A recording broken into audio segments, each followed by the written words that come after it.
Howdy everybody, and welcome back to my living room. We are continuing our living room retreats. I'm in my living room, welcome in. You might be in yours, or maybe you're somewhere else inside, because that's what we're all required to be doing right now. I want to welcome you guys in, and as promised, since usually in my life I travel the country and I speak, and I haven't been doing that recently because we've all been stuck inside. So I have all these talks that I've never shared because I always do them live and in person.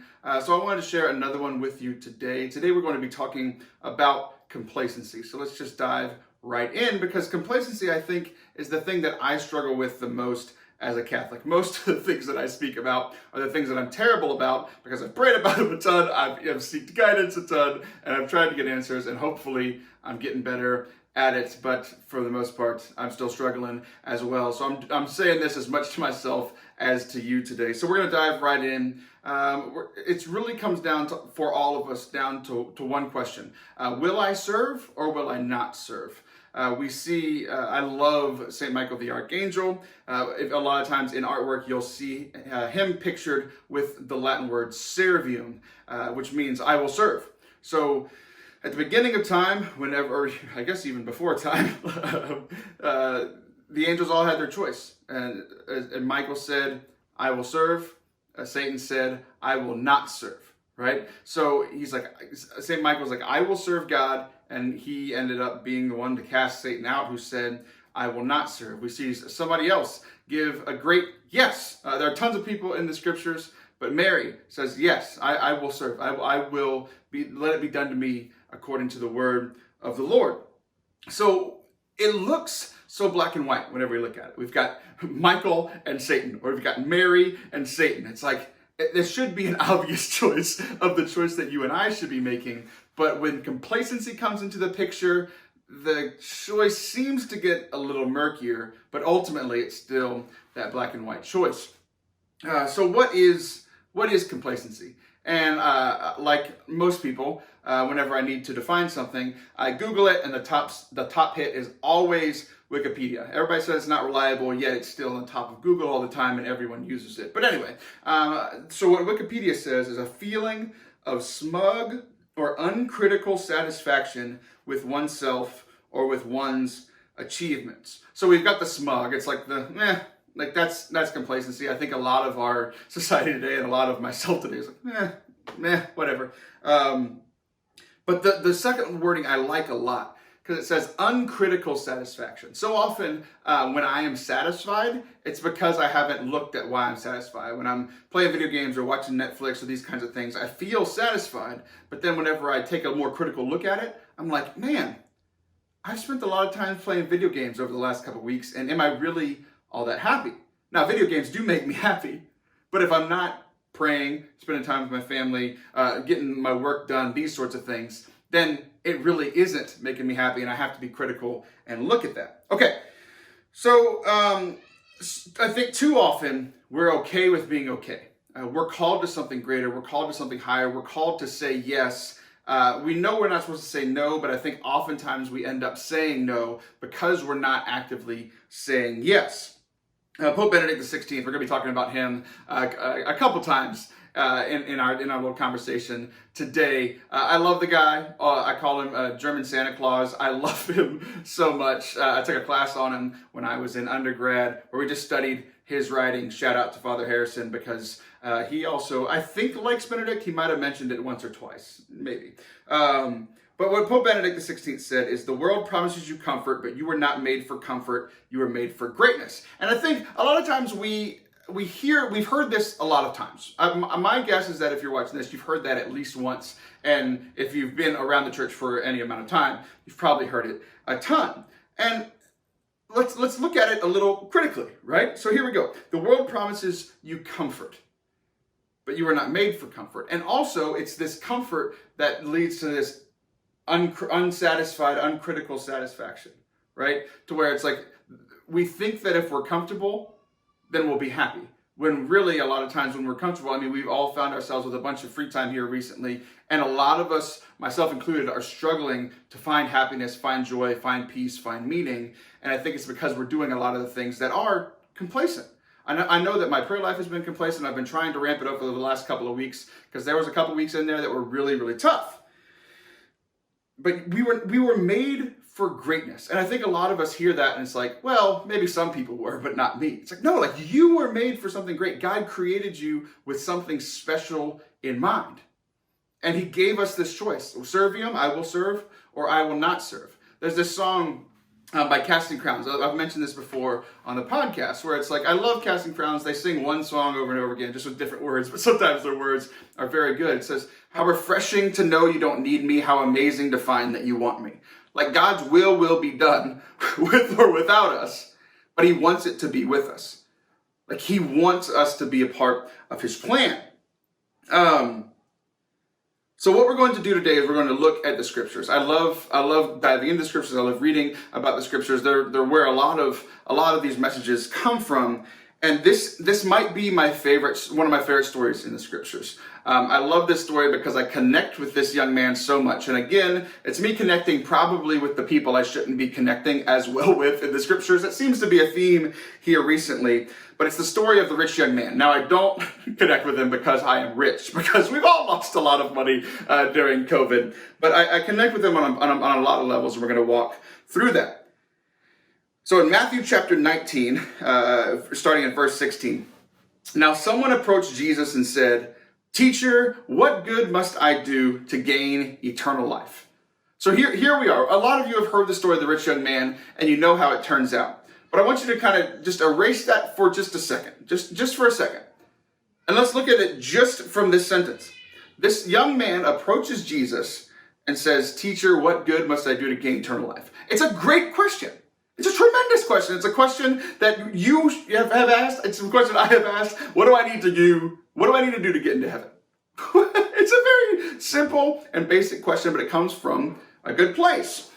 Now, we all have this desire, yet sometimes we don't want to do anything about it, and we're going to continue to walk through that. So Jesus, being Jesus, answers with a question, because Jesus, I forget the numbers off the top of my head, but I think it's 168 questions that Jesus has asked, and he answers 3 of them with a statement in all of the Gospels. Jesus loves answering questions with questions. Jesus answered him, "Why do you ask me about the good? There is only one who is good. If you wish to enter into life, keep the commandments." And this is where I love this guy. I continue to love this guy.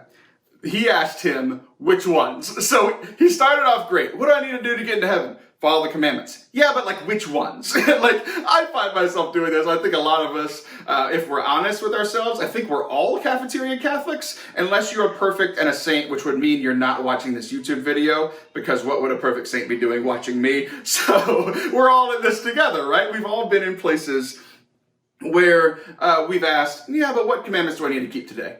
That's the complacency, right? It's starting to come in. It's like, I should keep the commandments, but which ones do I need to keep? So Jesus replied, "You shall not kill, you shall not commit adultery, you shall not steal, you shall not bear false witness, honor your father and mother, and you shall love your neighbor as yourself." Now these should sound familiar. He's listing off the 10 commandments to a practicing Jewish man. Like, the guy, I could see the guy be like, yeah, I get it, okay. We get bored. This young man got bored as well. So many of us, especially if you're watching this, you've probably been to church quite often. You've probably heard the same things over and over again. You've heard the 10 commandments. You've heard about Jesus. You've heard about the Holy Spirit. You've heard about God the Father. You've heard about all the saints. And we're like, yeah, but I want something new. I want something fresh. I know I've said this. It's like, oh, I've heard this before. It's like the 18th homily this year. I've heard about loving your neighbor. It's like, oh, I've heard it. I start to tune out. But then if I really sit back and ask the question, have I loved my neighbor recently? It's like, oh, dang it. Maybe that's why I need to keep hearing this, because I keep hearing it, and I'm still not doing it the best that I can, or even any better, if we're being frank and honest. So God reveals things, just like any time in the scriptures, God reveals things and then waits for a response. So if we're hearing the same things over and over again, maybe God's waiting for a response from us, and maybe we're stuck in our complacency of like, which commandments do I need to keep? I've heard all those before. Can't I get some new information, God? And he's just like, will you just love me and love your neighbor? Like, let's start there and do that. So the young man replies to Jesus. Here's the thing. Here's where me and the young man diverge. Because I've broken many a commandment. Here's what this young man says. All of these things I have observed. What do I still lack? And this might be my favorite line in all the scriptures. I have done all of the things, Jesus. For this young man, I followed all the commandments. I followed all the Jewish laws. But there's still something I'm missing. It's a beautiful realization he has, and it's a realization that I find myself doing. Not saying that all these I've observed, but saying, God, I've been in the church for so long. I've been serving in ministry. I've been volunteering to my parish. I've been tithing. Like, I still lack something. There's still something missing. Something is not connecting, and I would imagine you find yourself in some of the same thought patterns. I love how he realized that he's lacking something. So many of us, when we're uncritical of our situations in life, we don't realize what we are lacking. So here's what Jesus says. If you wish to be perfect, go, sell what you have and give it to the poor, and you will have treasure in heaven. Then come, follow me. And when the young man heard this statement, he went away sad, for he had many possessions. Almost every homily I've heard on this story talks about money. And that would be obvious, right? Like that's a big part of this is what we do with our money and love of money and that sort of thing. But here is how I am convinced that this story isn't just about money and wealth. Because myself and probably many of you, I would imagine, money's not the issue. Having too much money is not the issue, I should say, right? For this young man, his wealth and possessions were what were holding him back from Jesus. I can be honest and frank with you. Having too much money is not my problem. That's how I know that this story is about so much else. What it's about is Jesus knows this young man, and he knows that the thing holding him back from following him, the thing making him complacent, is his money. It's not my money. Maybe it's yours, maybe it isn't. But the question today is, what is the one thing holding me back? What's the one thing holding you back? What is it? What is causing us not to move? What is causing us not to follow Jesus in the way that he is calling us to? And this young man walks away sad. Let's recap. He walks to Jesus asking a great question. What do I need to do to get into heaven? He gets his answer. He says, I've done that. What do I still lack? I'm still missing something. He hears the thing that he's missing and he walks away sad. Servium, I will serve. I will not serve. You see how for this young man, it wasn't black and white, and then it was, and then it wasn't, and then it was. If we take a step back and look, really he had just had this one choice. Yes, I will. This one question. I will serve, I will not serve. But it got hard because it got into the things that he was struggling with. So for you and me, we all have this question to answer. Will I serve or will I not? With my life, with today, within the middle of a quarantine, with whatever. Will I serve? No matter the circumstances, no matter what I'm being asked to do. Because I don't know about you, but I don't want to walk away sad. And too often I have. I've walked away from my prayer time. I've walked away from sacramental graces. I've walked away from these things.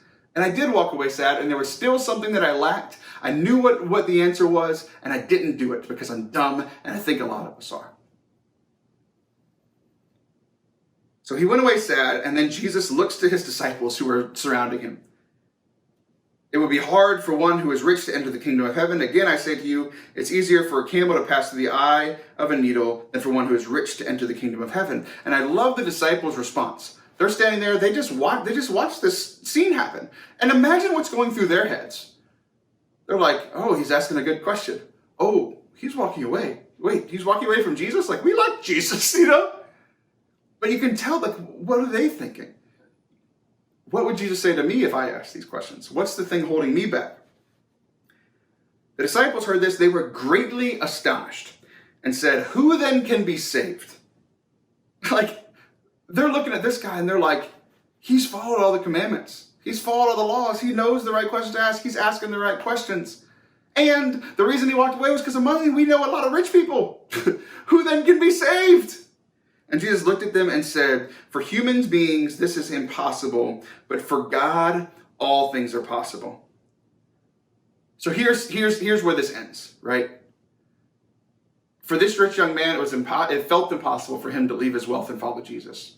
For me, it feels impossible for me to get through my habitual sins, my lack of desire to pray sometimes. Like, it feels impossible. It feels like a camel trying to pass through the eye of a needle. It feels like it's never going to happen, like it's never going to get better. Oh, I am the way that I am. I'm never going to grow. But what we need to realize is that the way this story ends isn't just this man walking away sad. That's part of it. But the other thing is, for the ones who stayed, it's still impossible. It's still impossible on your own. It's still impossible on my own. It's still impossible for the disciples, for the apostles, to reach heaven alone. If we're going to be saved, it's because of Jesus.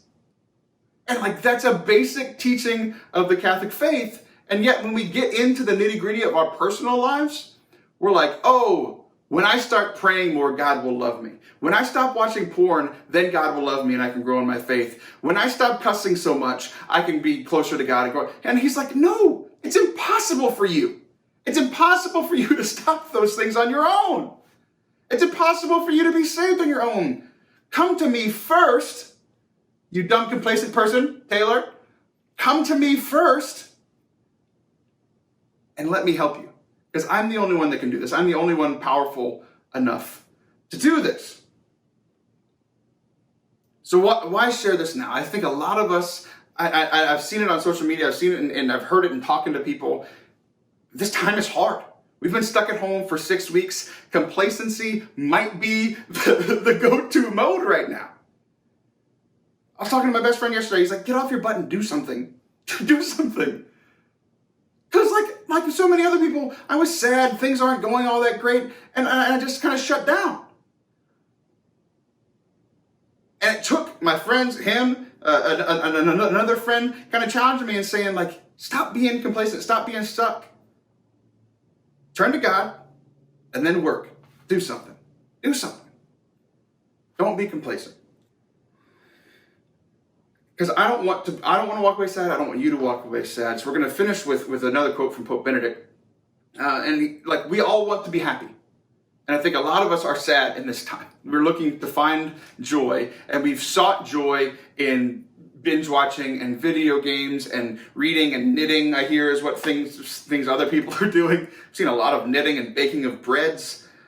But ultimately, that's not what brings us our joy. It's not what brings us happiness. Pope Benedict says, the happiness that you are seeking and the happiness that you have a right to enjoy has a face and a name, and it's Jesus of Nazareth. So if we're going to stop being complacent, it's going to take going to Jesus and going to Jesus first. Not trying to fix our lives and then come back, but going to Jesus in the midst of our sorrow and our pain and our hurt and our anger with him, with everything that's going on, to take action, to stop being complacent, to go to him and then take action from him, from that time with him. So I hope this is something that can challenge you, that can uplift you, that can help us all take the next step out of complacency and into the life that God wants from us, even in the midst of the situation that we find ourselves in. God bless you guys. I love you. I hope that you are doing well. Know that I am praying for you. God bless.